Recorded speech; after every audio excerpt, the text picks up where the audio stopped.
Сәлем достар, бүгін сіздермен 7B файлын өтеміз. Бұл жерде wrong name, wrong place деп тақырып басталады. Яғни бұл жерде бір нәрсе туралы қателік кеткен екенін білеміз. Where did they want to go дейді. Яғни суретте тұрған екі адам туралы. Олар қайда барғылары келеді, және олар Тринидадқа барғылары келеді дейді. Ол жердің аты екен. Грамматикадан өтетініміз past simple дейді. Өткен шақта regular verbs, яғни дұрыс етістіктер. Past time expressions, өткен шақтағы қолданылатын сөз тіркестері, кеше, 5 сағат бұрын, өткен аптада деген сөздер.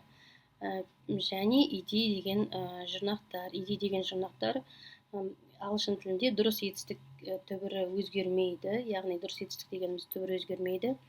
Соған ed деген жұрнақ жалғанған кезде ол етістіктің өткен шақта жасалып кеткендігін түсінеді екенбіз. Енді мына жерде суретте мына екі жас қыз бен жігіт туралы әңгіме берілген. Оқып көрейік. Last March, Adam and his girlfriend India, who live in Manchester, decided to go to Ibiza on holiday.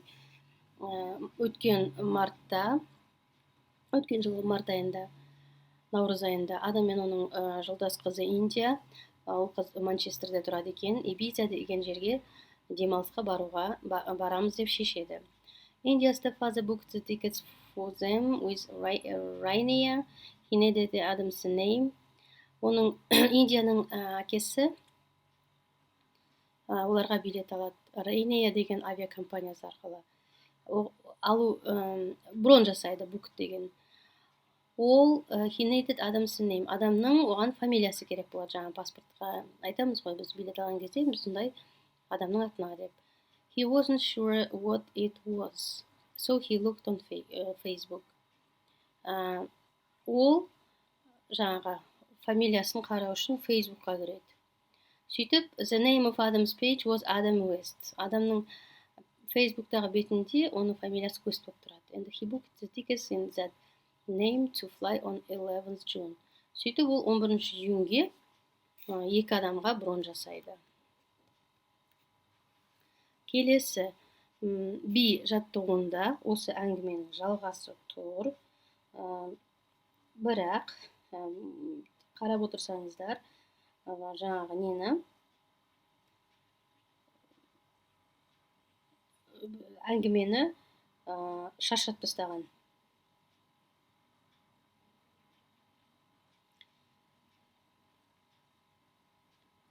Мына жерде бір деген сан B-де тұр.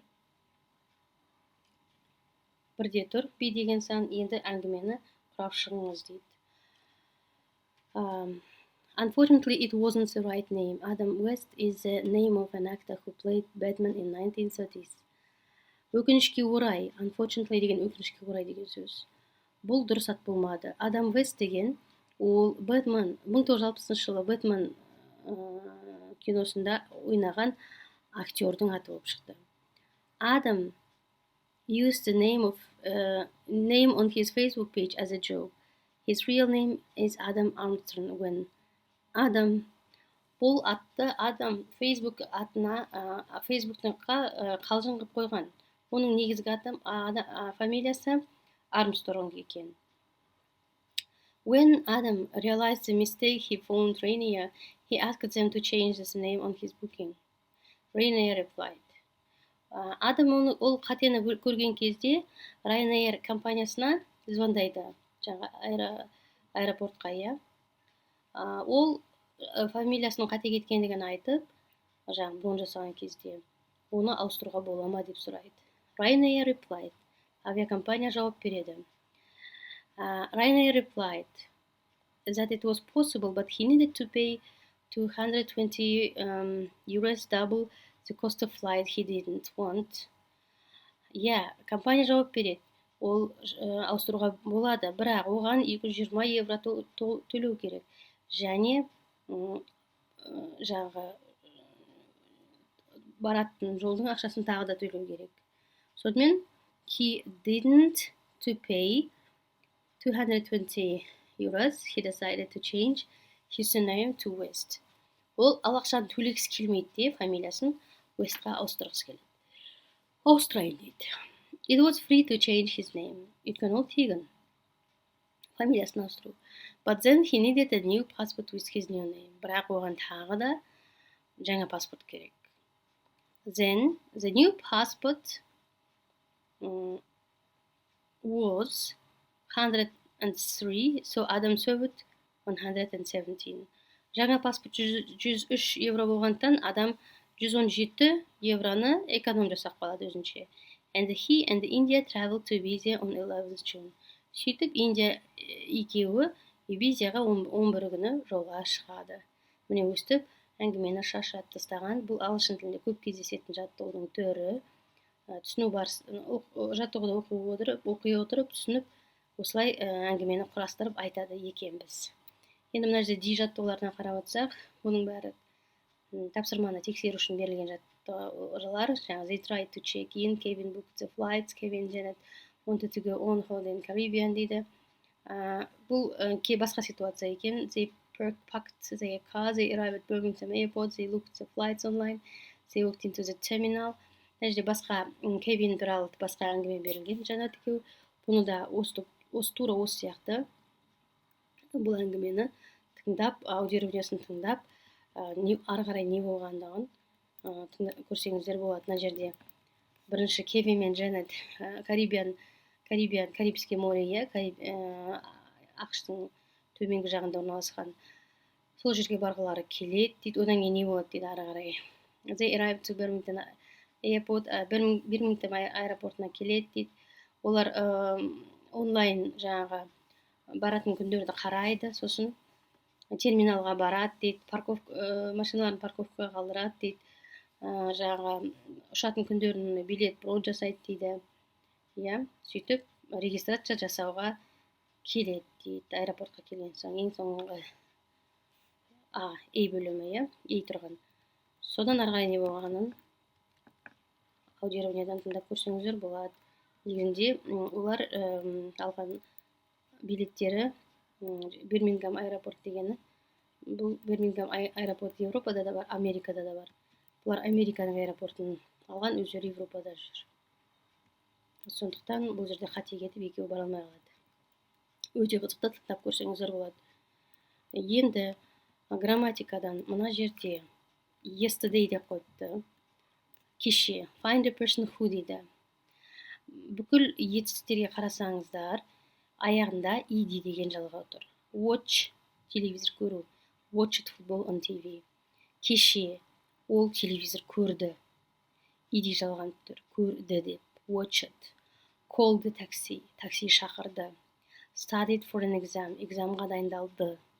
Cooked dinner. Тамақ пісірді. Arrived at work early, it is school late. Жұмысқа или мектепке кешігіп келді. Listen to the radio. Радио тыңдады. Started a new book. Жаңа кітапты оқуды бастады. Worked или studied until late. Өте жайға дейін жұмыс жасады немесе оқыды. Played a computer. Компьютер ойнады. Немесе видео ойын ойнады. Бұл жерде тұрған ed деген жұрнақтың барлығы мына тұрған дұрыс етістіктерге жалғанған кезде өткен шақ шығады екен. Енді vocabulary speaking деген жаттығуға қарасаңыз, past time expressions дейді. Өткен шақтағы сөздерді қалай, өткен шақ уақытын қалай жеткіземіз. Yesterday morning, кеше таңертең. Last night, өткен түнде. Last month, өткен айда. 3 days ago, 3 күн бұрын. 5 minutes ago, 5 минут бұрын. Last week, өткен апта. Last summer, өткен жаз. The day before yesterday, алдыңғы күні. A year ago, 1 жыл бұрын. In 2017, 2017-те. Қарап тұрсаңыз, yesterday деген бір сөз қойған, бір вариант. Last деген сөз қойған, екі вариант. Ago деген үшінші вариант. Day before, төртінші вариант. In 2017 дегенде in деген предлог қойған. 5 түрлі жасалу жолын көрсеткен. Міне, бұл уақыттың өткен шақта тұрғандығын көрсететін сөздер екен. When was the last time? Қашан болды дейді, соңғы рет. Қашан болды? I traveled by bus. Соңғы рет қашан автобусқа отырдың? I posted a photo online. Онлайн фото жібердім почтамен. Қашан? I walked more than 5 kilometers. 5 километрден артық жаяу жүрдім. I watched a really good film. Жақсы кино көрдім. I arrived late for something. Мен бір нәрсеге кешігіп бардым. I booked some tickets. Бір билеттер алдым. Downloaded a song. Бір өлең жүктеп алдым. I played sport. Спорт түрін ойнадым. I danced at a party. Бір кеште биледім. Деп айтқан кезде мына етістіктер дұрыс етістіктер екен.